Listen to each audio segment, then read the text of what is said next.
Washington, and is believed to be a major. The children's names are Ayuro in the 10th Kagya. He is an 11-year-old white male with brown hair and green eyes. He is believed to be 4 feet and 11 inches, weighing 95 pounds. He was last seen wearing red/brown flannel shirt with black skin and jeans.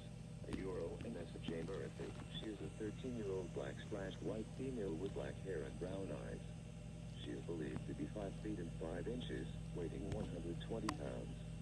She was last seen wearing a purple jacket, blue jeans, and green-chopped tailor shoes.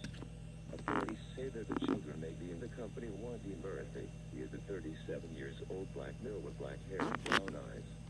He is believed to be 5 feet and 10 inches, weighing 180 pounds.